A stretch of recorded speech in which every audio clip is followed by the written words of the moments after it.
From the heart of Hawkeye Nation comes the show that dissects the plays, debates the calls, and celebrates the victories. This isn't just a podcast. This is your unfiltered access to the mind of two diehard fans. They live and breathe black and gold, and they're here to give you the honest, raw takes you won't find anywhere else. Get ready for deep dive analysis, passionate debate, and a unique perspective on the team you love. This is Punting is Winning with JD and Keith.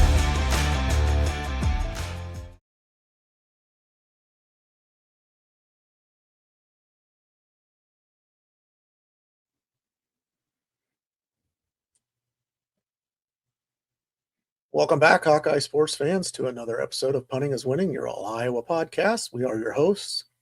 I'm Keith, and JD. Welcome back to final pre-bowl edition of the show.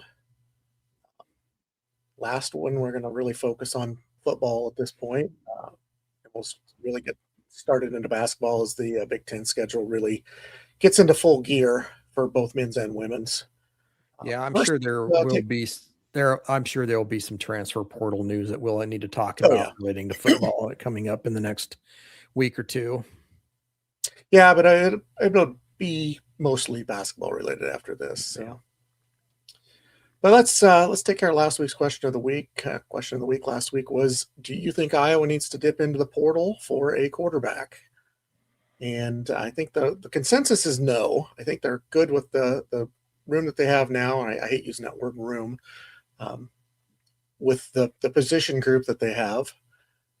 Sounds like Hawkeyes and Brown are both like 1A and 1B right now, based on the last interview I saw with Tim Lester. Hawkeyes ahead of him right now, but it's pretty close. By the slimmest of margins.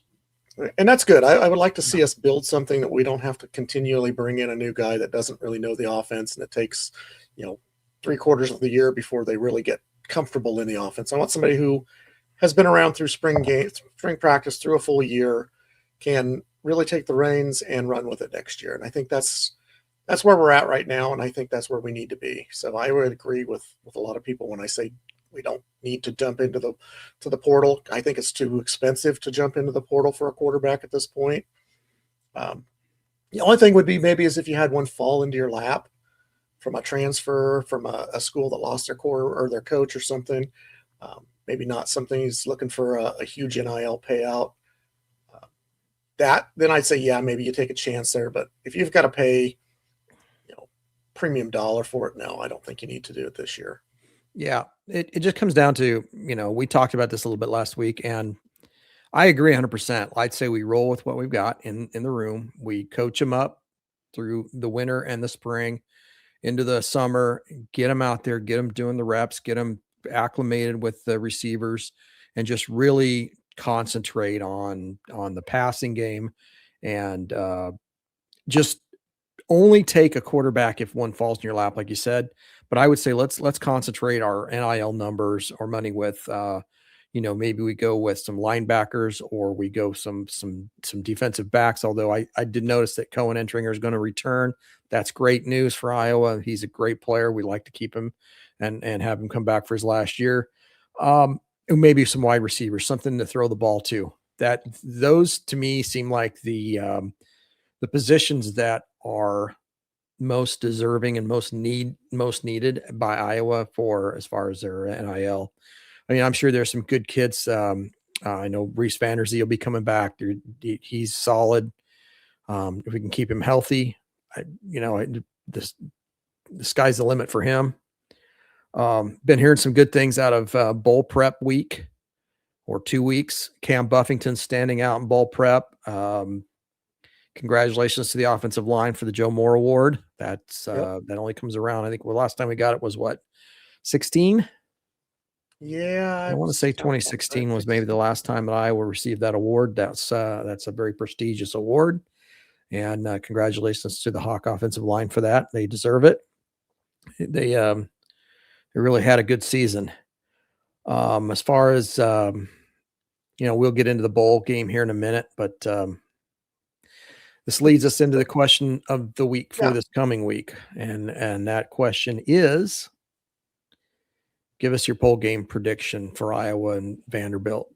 Does Iowa win? Does Iowa lose? Does Diego Pavia finish the game? Does Iowa put him on his back? Does he regret not opting out? Well, you think about it.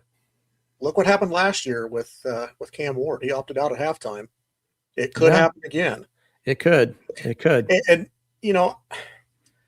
I'm going to go ahead, and I know we're going to talk bowl prep and opponent here in a minute, but I'm going to give my prediction, and I think Iowa wins. I'm not going to predict a score because that's just kind of, you never know with that. That's hit or miss. If I was going to say a score, I'd say it's probably going to be somewhere around, I'd say maybe 28-16. I don't have a lot of confidence in Vanderbilt being able to move the ball a lot. We'll get into that though when we talk position groups, stats, things like that. But that's my prediction, is 28-16. Well, I actually predicted Iowa at 31-24, and so let's hope that we're right. I'd like to see Iowa get the number monkey off their back for as far as a rated opponent, get a win out of that. I noticed that Vanderbilt's Mackey Award-winning tight end decided he's going to opt out, which is fine.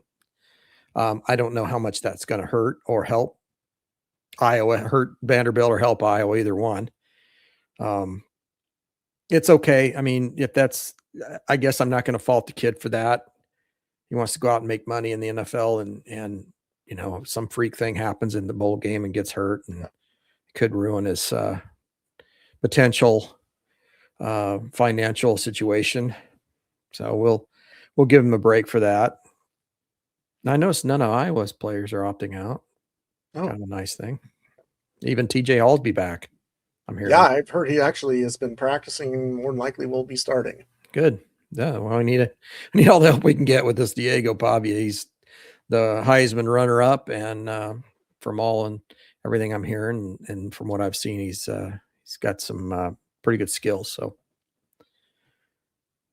well, shall we talk about the matchup? Let's go into that matchup. Okay, let's talk about Vanderbilt is 10-2. They finished 7th in the SEC at 10-2. Their only 2 losses come to Alabama on the road and Texas on the road.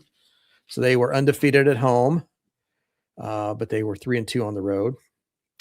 I did do some research on their opponents.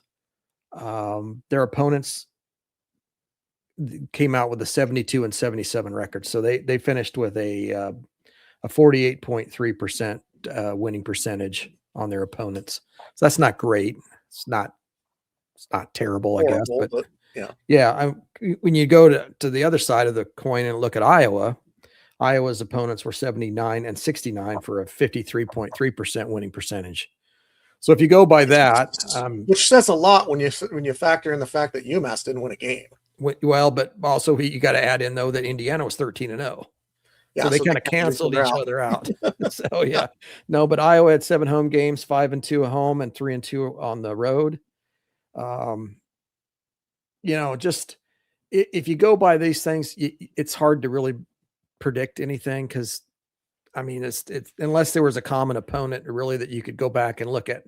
Did Iowa beat them worse than Vanderbilt? Blah blah blah, differences, that kind of thing. But I did go through, and I hope this doesn't get too long, and I'll try to make it quick and brief. But I did go through, and I went through the NCAA stats and predicted Iowa on the team, how they come out with Vanderbilt. So let's say scoring offense, Vanderbilt's number 8 in the nation, Iowa's number 57. Scoring defense, Iowa's number 6 at 14.67 points per game, and Vanderbilt is number 43. Total offense, Iowa's 119th, Vanderbilt is 12th. So they have the offensive edge. Total defense, Iowa 6, Vanderbilt's 55th. Rushing offense, Iowa's 43rd. Vanderbilt actually is better at 32. Rushing defense, Iowa's number 20, Vanderbilt's 15th. So they're pretty good at rushing. Okay, so let's break that down real quick. If Iowa's going to win this game, they're going to have to do it passing.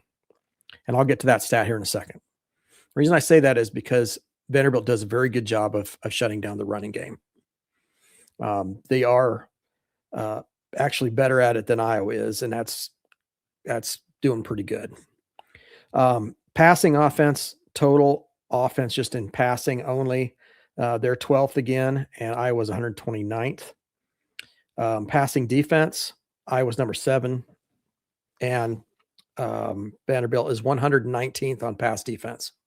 So that's why I say by Iowa needing to pass the ball, that's not something that Iowa does particularly well, but that's kind of where the weakness of Vanderbilt is the pass defense. But I think Iowa has shown over the last couple of games that they are competent in that area, at least. Yeah, they're capable of getting it done. So let's hope that they pass the ball efficiently. I don't think they have to go out and set their world on fire and pass for 300 yards, because I think if you can just complete the makeables and generate just enough offense and keep the series running down the field, keep everything going, that'll put the pressure on. And I think Iowa's got the advantage on that. But Iowa's defense is going to have to really step up. They're going to be passing the ball. Vanderbilt's going to be throwing the ball. I would say 60% of the time, probably. And the other 40% of the time, it's probably a scramble situation where he's going to pass, but he ends up taking off and running. So you got to really watch out for Diego Pavia. He can run. He's a very good runner. And I tell you, on third down, they are very good on third down. Third down offense, they are number 3 in the nation for third downs. So if we can keep them at bay at least a little bit on third downs, we got a chance. So one of the things that Vanderbilt does not do real well is they are a very penalized team. They are number 83 in the nation. Iowa's number 1, and that's penalties against. So, if Iowa can keep those penalties down, there's a good chance that Vanderbilt might shoot themselves in the foot with some silly penalties. So we got that going for us. I was a little bit shocked to see the net punting. I thought we had a pretty decent punting game, but they're number 4 in the nation, and Iowa's number 86. So that's net punting. Red zone defense, Iowa's 70th. Vanderbilt is 55th. Red zone offense, Iowa is number 7, and Vanderbilt's 45. So it's kind of backwards to what you think, but that's okay. Punt return defense, Iowa's 108th, and Vanderbilt is 34th. But punt return average, Iowa's number 1. Of course, we can attribute that to Caden Weegan. And on punt returns, Vanderbilt's number 66. Time of possession, Iowa 29, Vanderbilt 31. So they both like to control the ball. I'd say, you got to watch Vanderbilt. If you're going to beat Vanderbilt, you're going to have to do a little bit of passing and do it efficiently, and you're going to have to control their third downs. If you can keep them off, get them off the field on third down, you've got a pretty good chance. They're penalty prone, like I said. Their kickoff defense is average to below average. Pretty good on punt defense, punt return defense. They are a good time possession team, good to excellent on scoring. They're above average in rush defense, but below average in pass defense, as I mentioned earlier. What are you thinking? Is there anything stands out to you about the matchup? I think you kind of, without having a common opponent, it makes it very difficult. I think some of those stats are a product of the conference that you're in. I mean, obviously the Big Ten is more of a running offense. They do have a lot more spread offenses in the league now, but the majority of what you see is control the ball, run the ball. That's what a lot of the teams that Iowa has faced wants to do. So I think, you look at the SEC, that's more of kind of a pass happy offense. That's where they make their money. So to see that they are very poor against the pass doesn't surprise me. And it doesn't surprise me that they're good against the run, because I don't think they face a lot of running teams on their schedule. When you look at the schedule that they had, there's not a lot of teams that have prolific running offenses. So yeah, it's a little inflated in that aspect of saying, well, they're 43rd or whatever they were, And that's sometimes that's a product of who you play. And conversely, it's the same with Iowa too. Iowa had a great passing defense that could be just a product of who they played. Although they did play the Heisman Trophy winner. They played Dante Moore, and held him under 200 yards. Who else? Guy at USC. Ironically, the team that passed the most and the most efficiently against them was Rutgers. Yeah. And I think Rutgers, if you go back and look, Rutgers might have scored the most points against them. Yeah, I've got the schedule here. Yeah. 28, I think, was the most points scored against Iowa. 28, yes, it was. Because the next would have been Penn State at, USC at 26. Yeah, okay, yep. Because Penn State had 24. Yeah. So, you take some of these prolific pass offenses. USC's a prolific pass offense. Held them fairly in check. Now, granted, they had some stud wide receivers that made just outstanding plays, and you had a quarterback that he really didn't have to be great because of the way those receivers catch the ball. I mean, he put the ball in the general vicinity, though. They were catching it. Yeah. And I'll give credit where credit is due in that aspect. Those were some of the best receivers that we would have faced in probably the last 5 years. Easily. Yeah. And still didn't really light Iowa up like you would expect. They were good. They were methodical. So I don't really, I don't know. I don't put a whole lot of stats or put a lot of stock into what Diego Pavia did this year. Yeah, he was good. But in my mind, was he even Heisman runner-up worthy? No. Not even close. I mean, I would make a better case for Julian Sayin over him. I could make a better case for Dante Moore. So I don't know that I would say him finishing runner-up was probably the product of a weaker class or a weaker system this year or a weaker group of finalists, let's say. Yeah. So I don't know. I don't look at him and think he's going to light Iowa up. Nobody has. I mean, that you give Kirk Ferentz, you give Phil Parker a month to prepare for somebody defensively, they're going to do it. Now, granted, there have been some clunkers in there. I mean, I think they took the whole thing with Tennessee a few years ago for granted with the backup quarterback coming in and not really taking it too seriously, and the dude just absolutely shoot him up. Well, he's pretty good. Yeah. But I think they learned their lesson from that. I think this is this to me feels like a team very similar to Missouri last year that Iowa played, but I think this is a better Iowa team than it was last year. And that was a 3-point game at the end, 27-24. Yep. I think this is a matchup that Iowa can win. I look at it kind of similar to that, Phil Parker needing to come up with something to stop the triple option when they played Georgia Tech. He shut it down.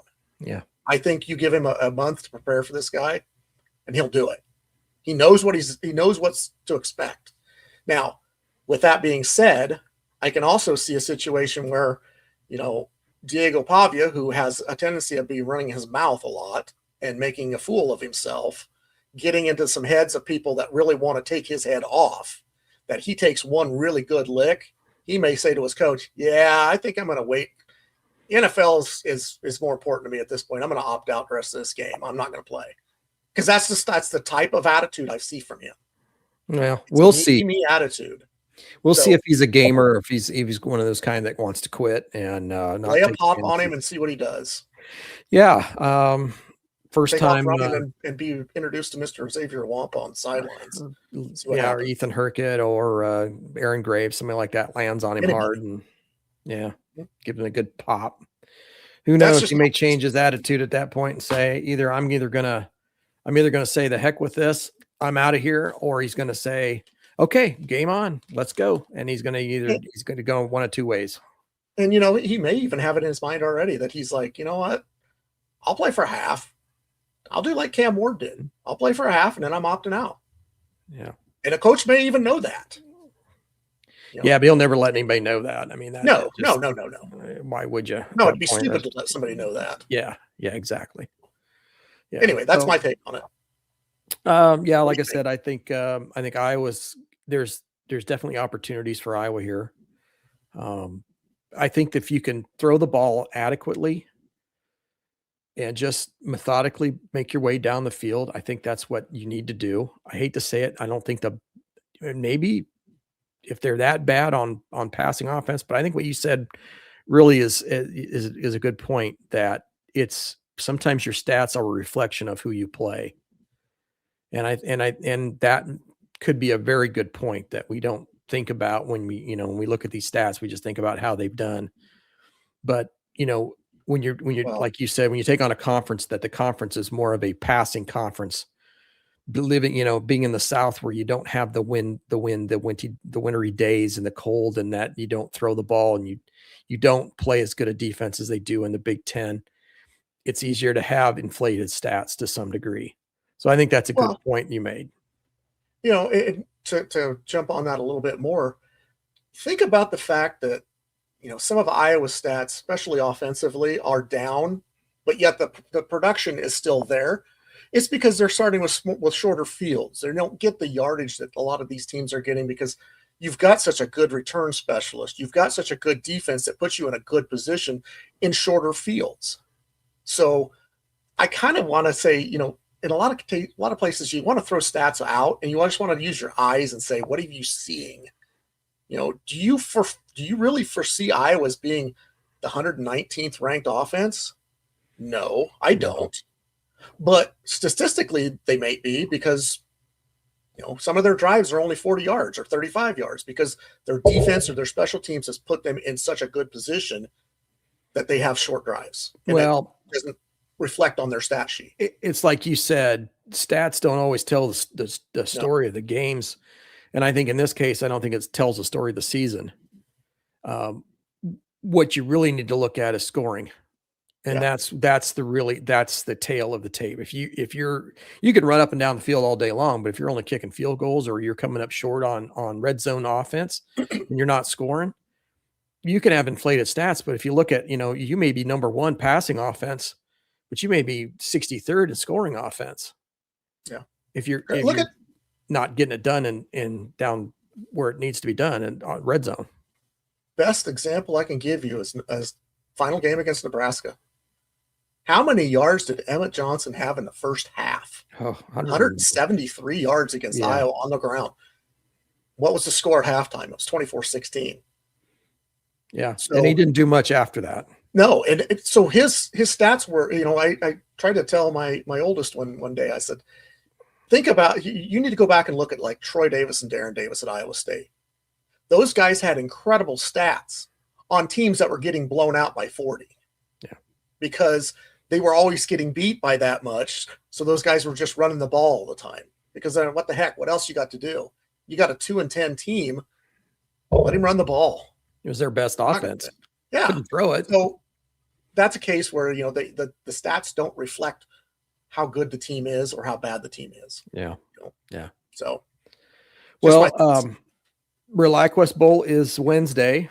That is at 11 o'clock. That is on ESPN. So, you're going to get announcers that are going to be prepare yourself, Iowa fans. They're going to be pro SEC, and they're going to tell you all the great things about SEC and about Vanderbilt, but they're going to leave Iowa completely in the dark here on this one. So that just prepare yourself. And I always see this on social media about how, wow, could the announcers be any more for the other team? Well, this is going to be like that times 7. Yeah. So be prepared. That's what's going to happen. So just expect that. Do like I do, just mute it out and just watch the game. Yeah. Yeah. There's a lot of times I either turn it way down to the point where I can barely hear it or whatever and just watch it. But occasionally I turn it up just so I can laugh at their stupidity. I'd love to sync it with Dolph, but I can't listen to him half the time anymore because he doesn't know where he's at half the time. Most of the time, I like a 10-second, they're 10 seconds ahead of the TV. Yeah. Or they're 7 seconds behind the TV, depending on whichever programming you listen to. Yeah. I've listened to him several times on the radio, and I just don't have a clue sometimes what's going on in the game because he just, I don't know. Yeah. That's really about all we're going to talk about the game.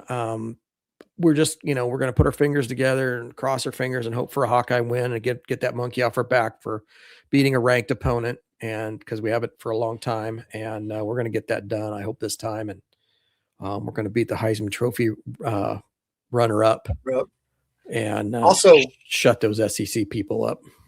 Want to throw a shout out to the other teams in the Big Ten so far for being 5-0 in bowl games at this point. Yeah.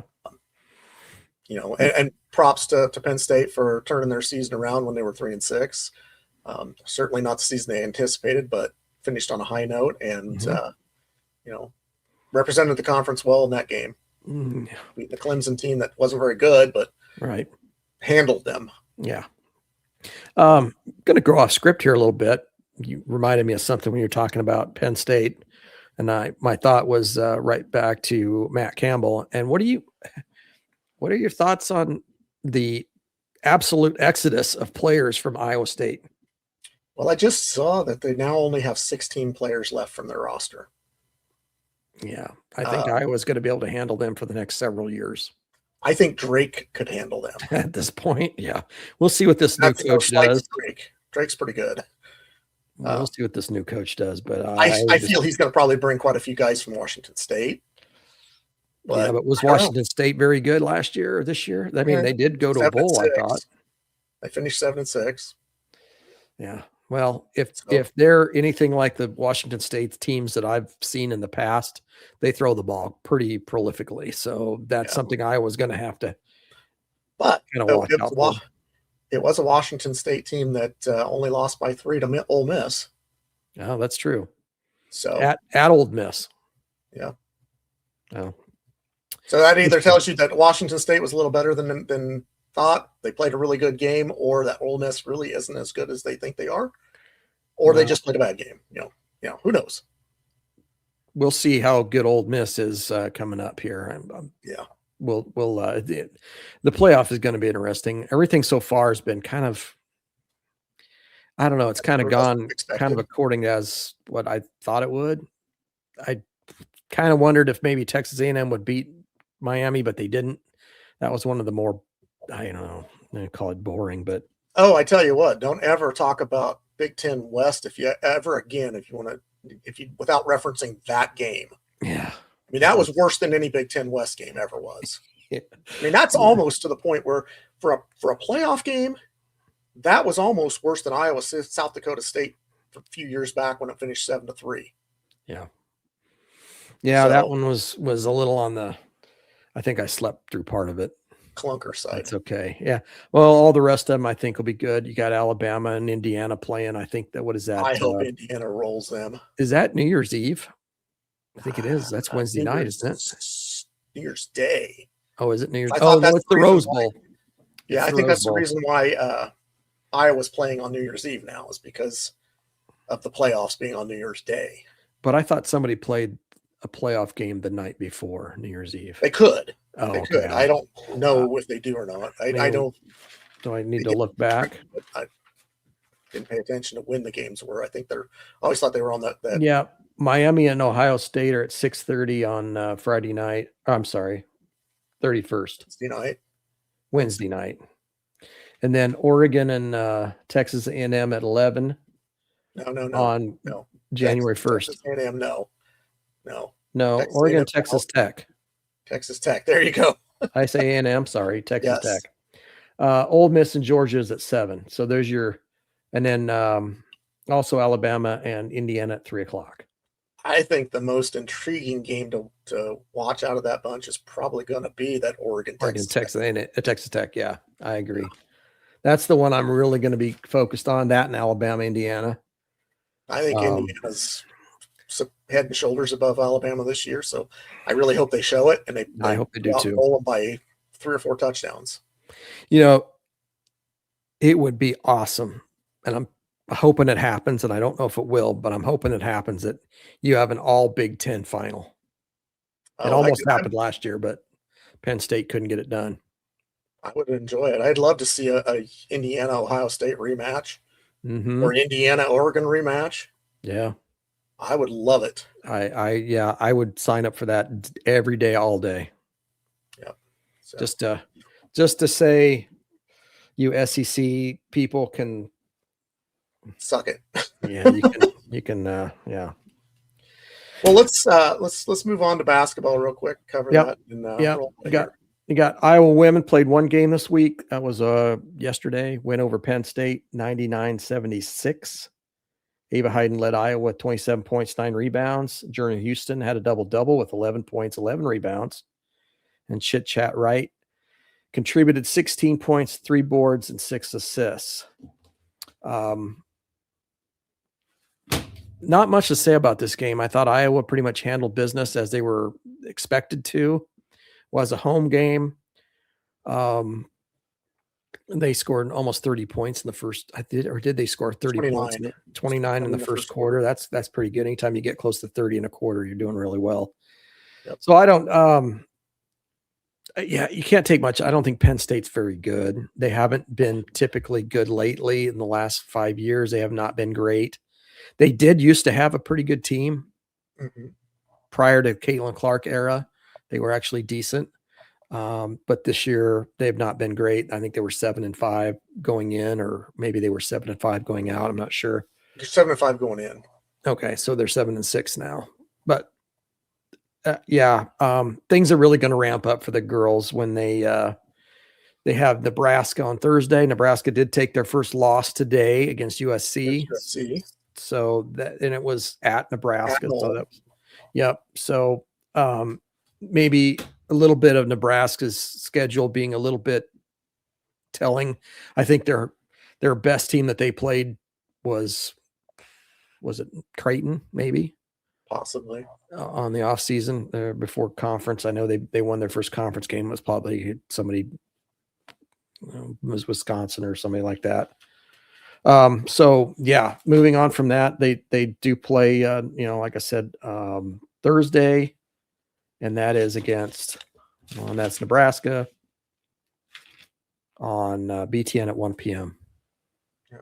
Only thing I want to say about that is I thought they played really good in stretches, and then there were stretches where they played really bad. The turnovers started to pop back up when they got a little bit of pressure towards the end. 99-76 was 23-point finish, or 23-point win. Probably a little telling. It probably a little closer than it should have been at the end, because turning Iowa over quite a bit in the last 3 minutes. I just think that's something they really need to get figured out. Valuing. Maybe it was just trying to get out of there, just trying to get the game over with, get out of there, whatever. Yeah. I mean, Penn State, if you look at Penn State, they had 51% free field goal shooting. They had 35% 3-point shooting. They had 80% free throw shooting. Where really, and those are all better than Iowa. Iowa had 50% field goal shooting, 26% from the 3-point line, and 68% from the free throw line. Now, here's where the difference is the rebounds. Iowa had 41 to Penn State's 25. Iowa had 24 assists to 21. Iowa only had 14 turnovers to Penn State's 19. And I think a lot of those turnovers, probably 4 or 5 of them, were towards the end of the game. So they did value and take good care of the ball for the majority of the game. But yeah, I think the thing that's going to end up hurting Iowa down the road is, and I mentioned this last week, it's free throw shooting. Oh, yeah. I can't understand how a team that shoots the ball as well as they do, 50% from the field, can be so poor at the free throw line. They said Iowa is one of the worst free throw shooting teams in the Big Ten, if not is the worst. Yes. There's no reason for that. No. That's one of those situations where, as a coach, you should understand that, and they should be like, you know what? Each of you has 100 shots at the end of practice. And you better make 75 of them. Yeah. And you better make 70 to 75 of them every practice. Yeah. And you're right. That's going to cost them. I did hear that Emily Rodriguez is back with the team and has served her, in-house, I guess there was never really a suspension, she said, according to Jan. Yeah. But she's done the things that she needed to do. She's back in good graces, and her back injury that had been limiting her has improved. So she should be back into the groove of things before long too. So Good. it's good to be back. Yes. As her head's with it, and there's no ill will in there. That's great.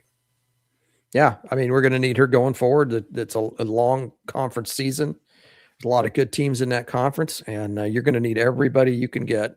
We get Feuerbach back, more for defense.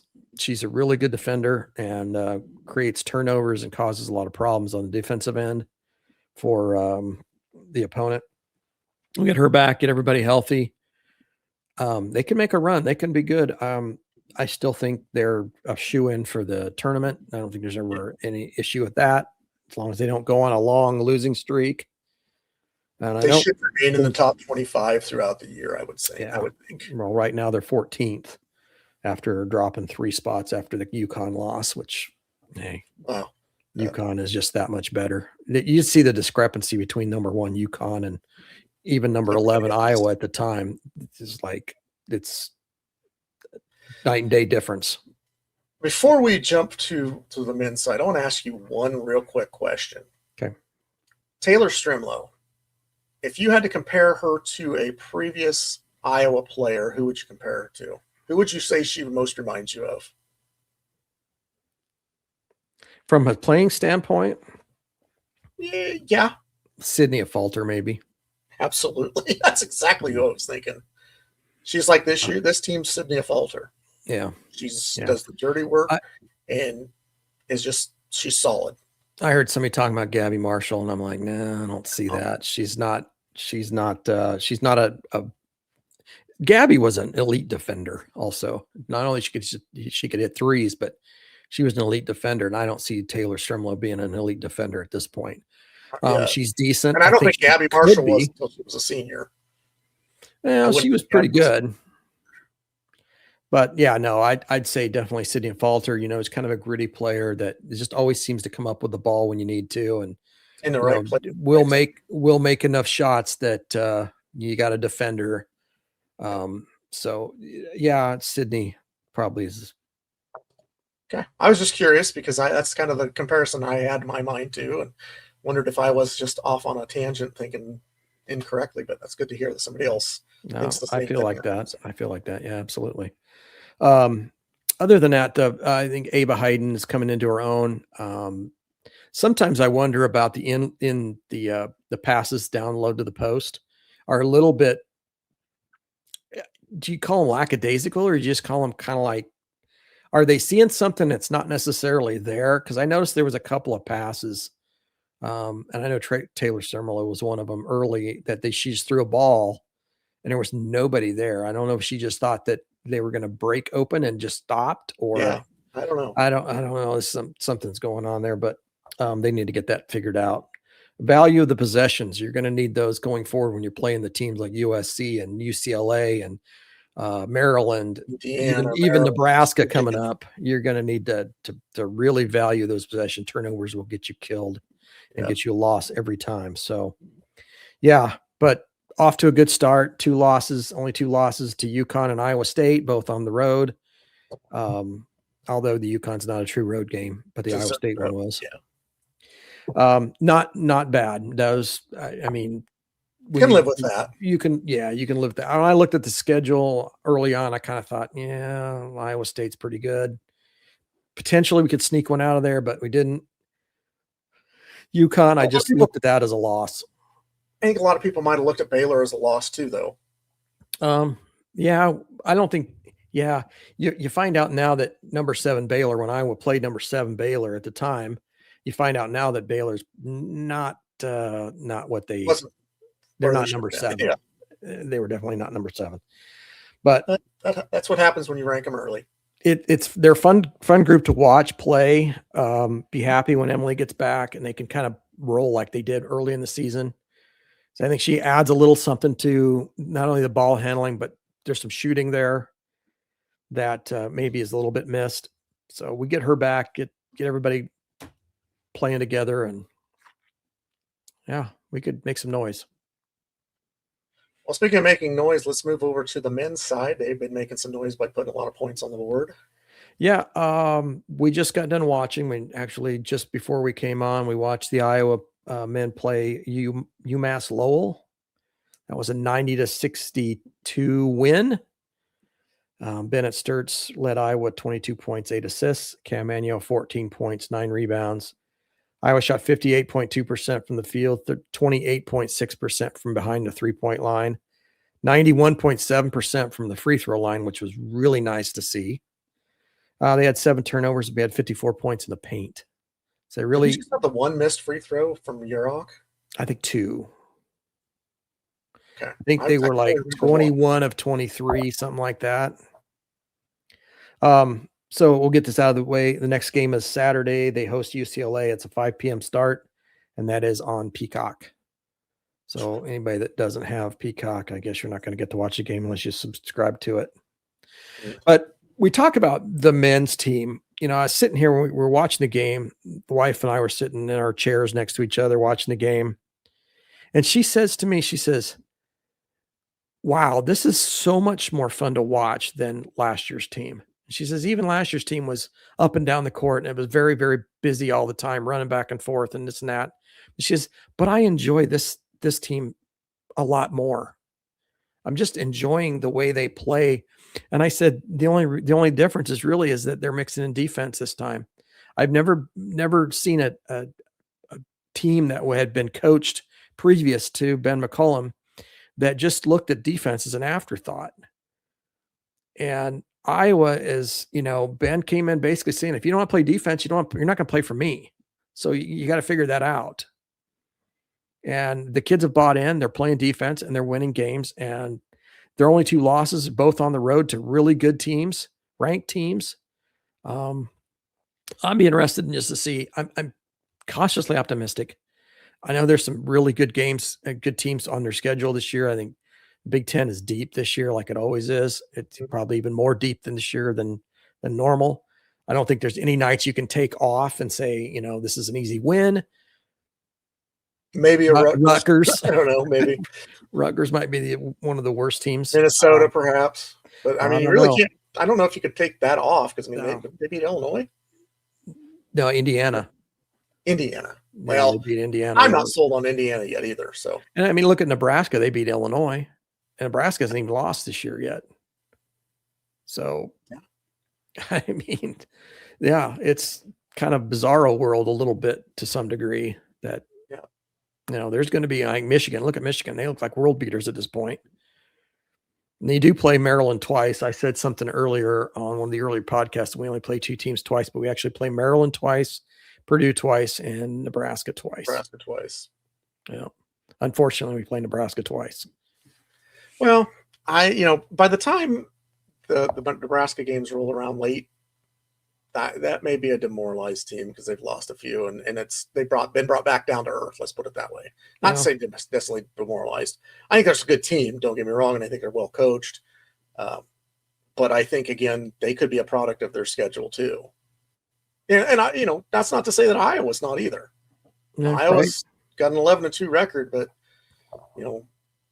the 2 teams their 2 losses are to the 2 best teams they played, and they won the games they were expected to win. Yeah, both road games though on those. I guess I would probably look at it maybe a little bit different if you take like Iowa State was a home game or Michigan State was a home game. Let's see how we do against them at home. Yeah. So, at this point, they're taking care of business at home. Will they continue to take care of business? I'm sure Purdue will probably, I don't know. We'll see. I think we play at Michigan this year. I don't think we play Michigan at home, maybe. Yeah, but it's late. Yeah. So it's like second to last game of the year. But I think they're a fringe tournament team. They may be even a solid tournament team if they continue to take care of business like they have been. You just have to kind of be cautiously optimistic about their chances at this point. There's definitely teams that just have better talent, and you just have to accept that there's teams with better talent, or they've they've got a higher, NIL allowance, and they can bring in the elite players that transfer from schools and lure them away with, visions of large bank accounts. And I don't know. Well, I think, win the games you're expected to win, snag a few that are toss ups, and maybe sneak one that kind of unexpected.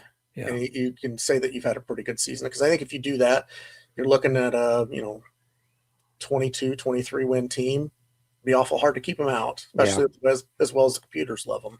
Yeah, they were number 11 in net rank, so that will drop. Part of that's a product of the 40 and 45 point victories over the lower tier teams. But hey, it's better than the alternative, where you barely beat those teams. So beat them 108 to 106. Yeah, the times what it used to have been last few years. Jumping on a little bit of what you said, and I don't want to get too deep into this, but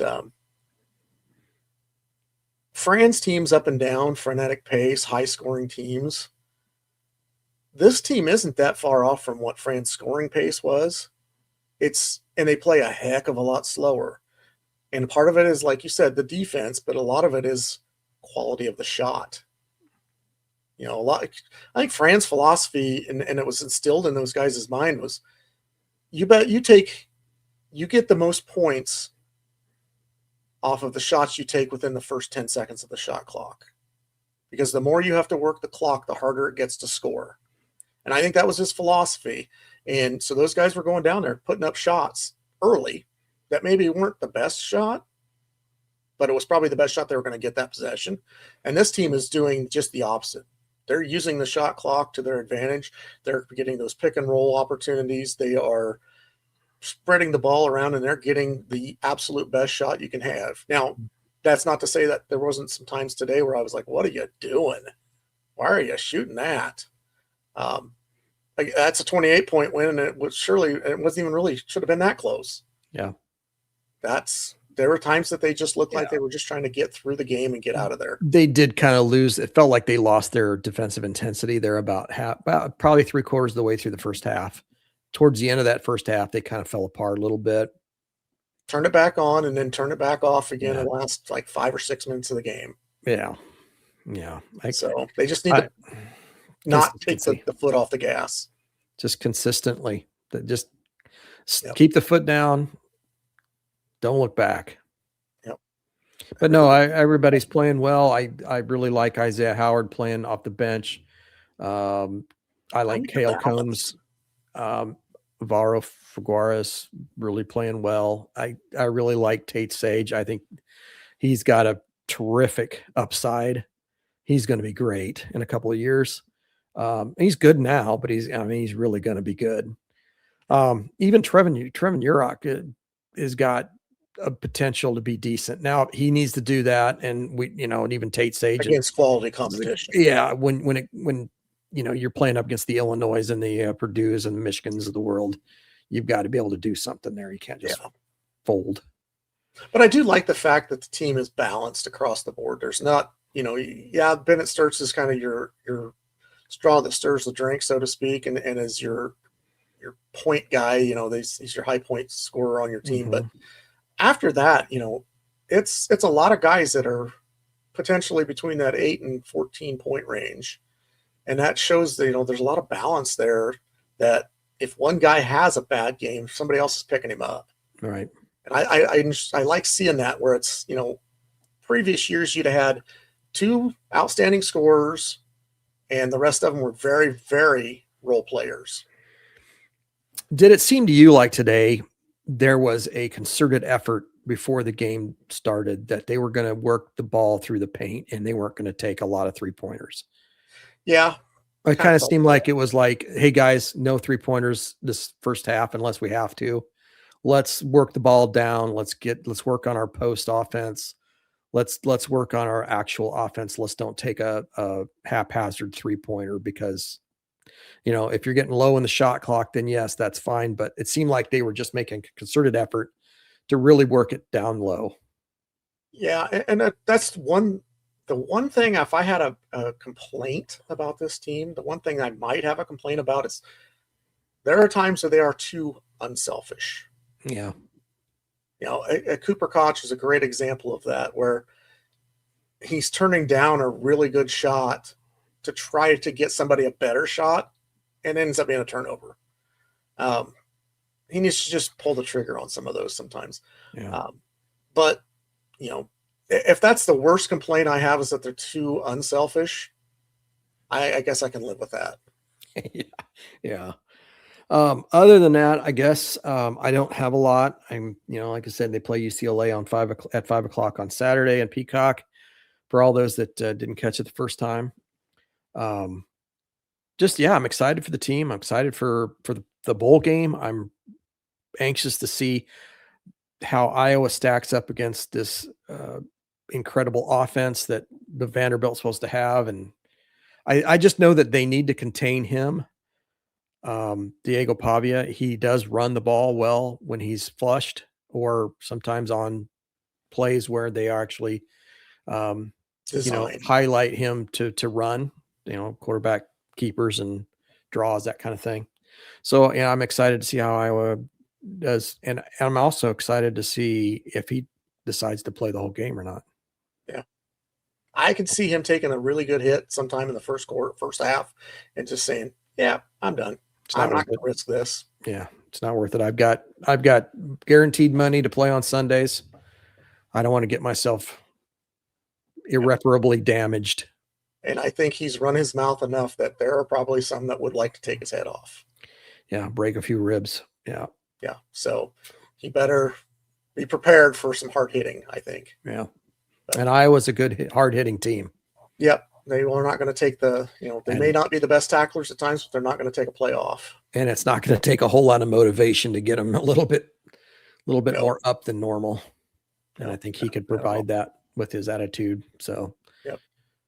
But all right. Well, I guess that's all I've got to say on the state of Iowa sports as it is as of right now. So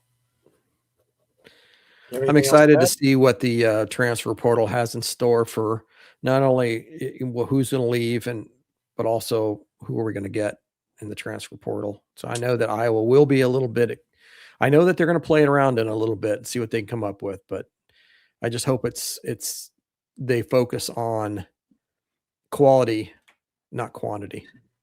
Yeah, I think, like you said earlier, I think they need to put their eggs in the basket of a couple of quality defensive linemen and try to get a superstar wide receiver to come to Iowa.